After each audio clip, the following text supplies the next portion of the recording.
ฮอดรถฮอดชนกันก็ฮอดไปพวกขบวนการคือกันพวกขบวนการคือกันดอกไปเฝ้ากระยาอยู่เงินมึงกูประกาศเองว่ายังได้มึงแหลกใส่กู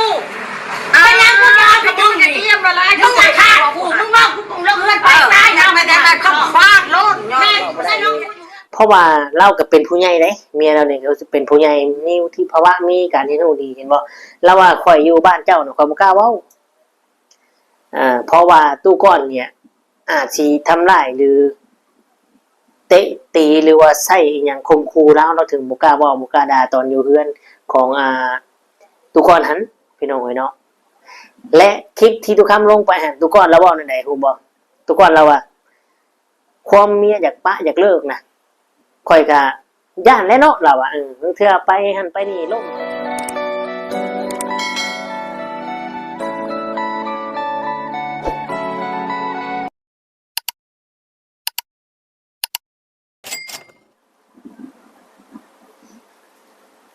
กับทักทายสบายดีและสวัสดี FC พ่อแม่พี่น้องหมู่เพื่อนเบิดทุกคนทุกท่านบ่ว่าสิอยู่ฝั่งไทยฝั่งลาวหรือว่าต่างประเทศก็ยินดีต้อนรับเข้าสู่ช่อง YouTube ตู้คำปันสุขพี่น้องเนาะเอาพี่น้องมื้อนี้เช่นเคยพี่น้องที่เฮากำลังติดตามกันอยู่เนาะล่าสุดพี่น้องเนาะได้เห็นแล้วพี่น้องเรื่องราวเนาะบ่ฮู้ว่าข้อมูลที่เมียเราเว้านี่เป็นเรื่องจริงหรือว่าเว้าพร้อมตอนอยากให้กันหรือว่าเว้าพร้อมตอนอารมณ์ร้อนหรือว่าจังไดเนาะเพราะว่าเมียเราเว้านี่อาจจะเป็นเรื่องจริงเนาะเพราะว่าตู้ก้อนเนี่ยที่ผ่านมาเนี่ยมีแต่ผู้สาวซ้ำน้อยมีแต่ผู้สาวซ้ำน้อยถ้าเป็นไปคือเมียเราเว้าเนี่ยผู้สาวซ้ำน้อยอาจสิย่านเราอีดีเนาะแต่มาบัดนี้นี่เราเจอของจริงพี่น้องเนาะเป็นยังคือว่าเจอของจริงตู้คำเบิ่งเนี่ยเมียวมุ้ยค่อยกับย่านเราถ้าเจ้าฮักลูกฮักเมียคอยย่อมขอโทษย่อมผิดย่อมแมนมาขอคำมาไปเมื่ออยู่น้ำกันอันนี้คือคำเมียเราบอกให้ประตูก้อนนะแต่เจ้าเอาคอยไปว่ากับมูเจ้าคือตู้ก้อนเนี่ยเอาเมียไปว่ากับมูผู้ที่มาหลิงน้ำหันเนาะพี่น้องเลยแล้วบอกคำแบบหยาบได้ขออนุญาตนำพี่น้องเนาะเอาเรื่องเล่าทีเขามีอย่างกันไปว่าไปประจานคอยแล้วเราบอกนะเมียทุกคนที่เจ้าได้มาเนี่ยเจ้าขาเจ้าตีเขาเราเจ้าให้เจ้าว่าเขาเมียเจ้าทุกคนที่เจ้าได้มาเจ้าตีเขาเราพี่น้อง เนาะอาจจะเป็นเรื่องจริงอาจจะเป็นเรื่องจริงเพราะว่าทุกคนเนาะที่เราได้เมียสาวสำน้อยเนี่ยที่มาอยู่กับเราเนี่ยบ่เคยอยู่กับเราดนเลยและผู้นี้เขาเบิ่งแล้วเนี่ยอาจจะเป็นคนที่มาปราบตู้ก้อนเอาตู้ก้อนอยู่เนาะเห็นบ่ตู้ก้อนว่าบ่ได้เลยเพราะว่าเราก็เป็นผู้ใหญ่เด้เมียเราเนี่ยเขาจะเป็นผู้ใหญ่นี่ที่ภาวะมีการที่นู่นดีเห็นบ่แล้วว่าข่อยอยู่บ้านเจ้าเนาะข่อยบ่กล้าเว้าเพราะว่าตู้ก้อนเนี่ย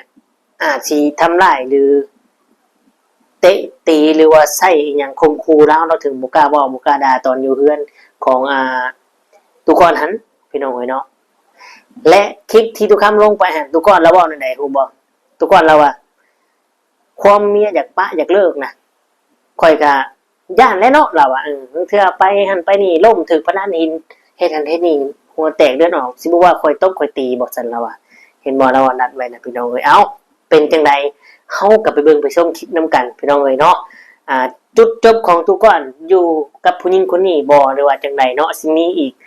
ต่อไปบ่หรือว่าจังไดเนาะและเรื่องราวที่เมียเราคนนี้เว้านี่เป็นเรื่องจริงหรือเรื่องเท็จหรือเรื่องหลอกเนาะแต่ว่าส่วนตัวตู้คำเนี่ยตู้คำเชื่อว่าจริงพี่น้องเอ้ยเนาะเอาก่อนไปกับขบุญกับคนหลายๆที่เข้ามาชมแล้วก็กดไลค์กดแชร์กดติดตามช่องน้อยๆของตู้คำเนาะลงคลิปในก็อย่าพลาดลืมกันได้ บางเทื่อเหตุการณ์ให้งานเมื่อยก็บ่ได้ค่อยลงเนาะพี่น้องเนาะเป็นจังใดก็มีแต่ว่าติดตามกันเด้อกดไลค์กดแชร์ให้แน่ไปพี่น้องไปเบิ่งไปส้มน้ำกันเรื่องราว เรื่องชาลาเพราะว่าเจ้าจะมาถ่ายคลิปจักเถื่อเรื่องแต่นี่เจ้าตายเจ้าเมาไปนั่งเล่ากระเป๋าเนาะนี่เจ้าเบื่อหน่ายลูกเมียเจ้าจะว่าไปข้าเจ้าดีลูกเมียไปมื้อเดียวนี่คอยนี่หักมากเจ้าแล้วจังได้เขาว่าพิษขอโทษขอเปลี่ยนแปลงขอเอากับเจ้าคืน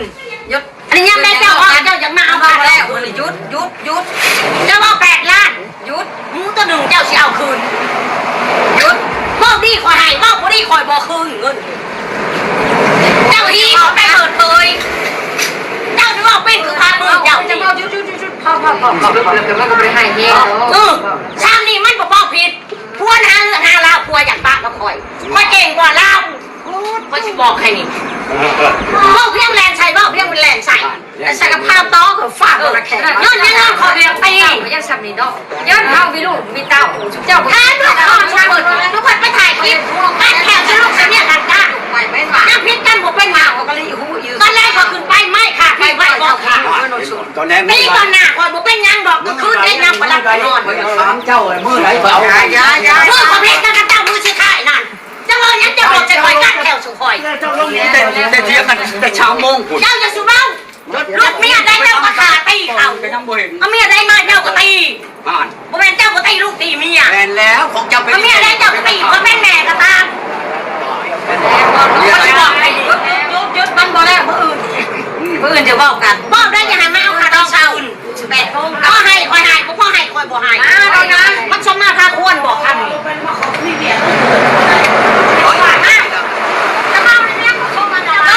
้แล้วกันว่าประเด็นเบื้องเบื้อง โทรมาเนาะบ้านพอได้โทรมาเมื่อกี้นี่เขาบอกเขาจะเจียวสิบาเอาได้ใบบ้าทำโมยาใครไว้ลงกินน้ำชอบก็ยาทุกการเรื่องกินน้ำคอยบอกกินคนมาเป็นบอกให้กินแล้วตัวหาว่าเจ้าอาฆาตคอยก่อนคอยเชี่ยวเจ้าคือกันแต่คอยเมานี่ไปนี่ทางกายไม่อยากที่ชอบก็พันชอบเด้อจะเอาเอาเด้อชนกลางต่อฮอดไปพวกกับญาติคือกันพวกกับญาติคือกันดอกไปเฝ้ากระยาอยู่เพื่อนมึงกูบอกกล้าเก่งเพราะยังได้มึงแหลกใส่กูเพราะยังกูจะเอากับมึงนี่มึงมาฆ่ากูมึงบอกกูคงเลิกเพื่อนไปตายนะไม่ได้ขับฟาดรถแม่แล้วน้องกูอยู่เพื่อนตายมากกว่าบาทกูชอบมึงบอกตายเนี่ยความดัน เป็นจังไดทุกคนครับเป็นจังไดพี่น้องเป็นจังไดเราเว้าสุดยอดบ่เมียเราเว้านี่สุดยอดบ่สายา8-9 ดอกคืนหนึ่งสายา8-9 ดอกมาจบกับผู้หญิงคนนี้บ่หรือว่าจังไดพี่น้องเอ้ยเนาะที่ผ่านมาเนี่ยเราได้เมียสำน้อยเนี่ยเราอาจสิคมคู่หรือว่าตีดึงให้หรืออีหยังก็แล้วแต่ตะแบบที่เมียคนนี้เราเว้าเนาะถ้าว่าเป็นแบบท่านเขาอาจสิย่านเราจริงก็มีพี่น้องเอ้ยเนาะเพราะว่าผู้สาวสำน้อยเนี่ยยังบ่ได้ผ่านวุฒิภาวะอย่างหลายมากมายดิเนาะมีแต่ผ่านทางแบบว่าแม่นอยู่กันเล่นกันในโลกสังคมวัยรุ่นคือกันเนาะแต่ว่าบ่ได้มาเจอแบบนี้แค่นั้นแต่ว่ามาเจอกับเมียคนนี้นี่มันสูสีกันแล้วบัดนี้พี่น้องเรากับผู้ใหญ่พอบัดนี้เราฮู้เบิดเนาะเห็นว่าเราเว้าถ้าว่าตู้ก้อนฮักลูกฮักเมียจริงอยากได้ข่อยเมื่ออยู่เจ้าบ่สิบ่มาแบบนี้เจ้าต้องมาเว้ามาถามว่าเมียนี่หาหยังเครียดหยังถ้าว่าข่อยผิดข่อยก็ขอโทษเมื่ออยู่นำกันซะนี่คือคำเมียอยากเว้าอยากฟังเราอ่ะนะพี่น้องแต่นี่มาอยากได้ขะดองคืนอยากได้ขะดองคืนพาตีนี่บ่เราอ่ะพี่น้องมันชมเหตุชมผลชมมาสมควรว่าบ่ให้เราตัวก่อนลุกขึ้นบัดพี่น้องไปชาวบ้านอยู่ธาตุโพนก็ไปแล้วอ่ะว่ามันเป็นถ้ามันเป็นความจริงมันเป็นความจริงที่จะเอาหันเราอ่ะได้เห็นดีกันแท้เราอ่ะนะพี่น้องส่วนเมียเรากับป้าสุดแห้งพี่น้องตัวก่อนถือว่าบอกบ่ออกเลยถือว่าปากบ่ออกเลยนะนั่งซึมอยู่พี่น้องตัวก่อนนะทุกคนคิดเห็นยังไงกับเหตุการณ์นี้นะ เปล่าบ่ออกเลยพี่น้องเลยมันเป็นเรื่องจริงแน่นอนเนาะที่ละว่าเมียเจ้าทุกคนน่ะเจ้าตบเจ้าตีเขาทุกคนเลยเมียละว่านะเจ้าตบเจ้าตีเขาทุกคนเลยอันนี้คือเมียผู้นี้เว้านะเนาะว่าทุกก่อนเนี่ยตีลูกตีเมียทุกคนที่ได้มา 8-9 คนนี่เจ้าตบเจ้าตีนี่แหละเหตุผลที่เขาอยู่นำบ่ได้พี่น้องเนาะเป็นยังจังหวะเป็นเรื่องจริงเพราะว่าเฮาก็ติดตามเนาะเฮาก็เห็นได้เราได้ลูกได้เมียได้มากอ่ะมันก็เป็นสาวสน้อยก็มีมาอยู่นำบ่พอข้าวก็เลิกกันแต่ทุกก่อนนี่ก็เบิ่งนี่ก็สินั่นอยู่พี่น้องเอ้ยแถมยังเอาเรื่องที่เฮามีหยังกับลูกกับเมียเนาะหรือว่าของลับของลูกของเมียนี่มาเว้ามาเปิดเผยให้หมู่เพื่อนฟังตามที่เมียเราเว้าในคลิปมาได้ในเพจที่เขาเอาลงพี่น้องเนาะแล้ววันนี้เล่านี่อาจสิทำผิดอีหลีเราจังเถียงบ่ได้ตัวใดที่มันบ่แม่นนี่เราสิเถียงเห็นบ่เราสิตอบโต้เลยตัวภายตัวก่อนนะเราก็ลุกขึ้นมาตอบโต้แต่ว่าบ่สู้เมียเราเพราะว่าคือว่าคนแหละมันคนมันทำผิดมันสิแก้ตัวจังได๋ก็มันจิตสำนึกของมันเนี่ยยังมีอยู่ในจิตใจมันตัวบ่ได้พี่น้องเนาะเพราะว่าที่ผ่านมาตู้ก่อนเราก็รอดตลอดนะวิทย์ตลอดเราก็เลยบ่ย่าน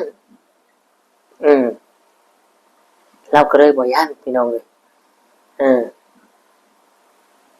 เราถึงกล้าบุกมาฮอดเทือนเมียเรานี่เรากล้าบุกมาเลยเราคิดว่าเราสิเอาอยู่เนาะ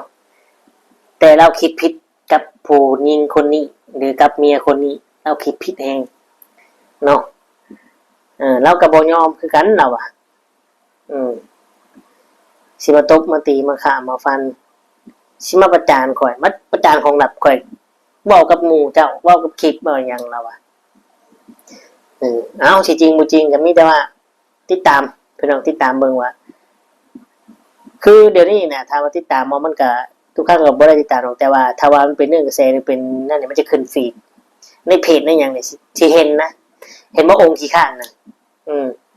ขี้ข้านจนรวยขี้ข้านจนได้ดีพี่น้องขี้ข้านจนมีเงินใช้เนาะแต่บางคนว่าคอนเทนต์ก็เราก็นอนเป็นน้ำแน่เนาะส่วนตัวทุกครั้งเนี่ยทุกครั้งว่าเป็นคอนเทนต์มากกว่าเพราะว่าลูกเราก็มีได้เนาะจะบอกว่าเรื่ององค์ขี้ข้านนะ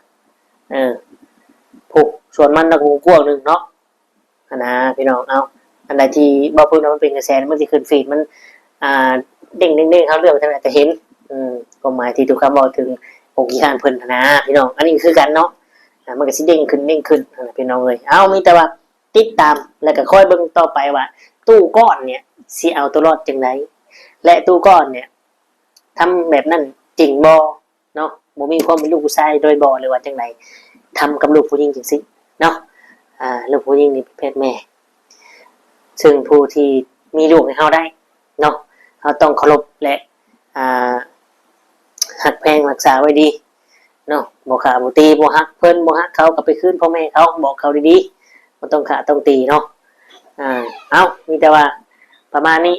พี่น้องเอ้ยเนาะขอขอบคุณหลายๆ FC เด้อเนาะที่เขาเอามาชมกดไลค์กดแชร์ให้และกดติดตามและกด Subscribe เด้อพี่น้องเด้อเนาะขอขอบคุณหลายๆสำหรับคลิปนี้ทุกคำคือสิได้ขอตัวอำลาพระจากพ่อแม่พี่น้องไปเนาะก็คือสิได้กล่าวคำว่าสบายดีและสวัสดีครับ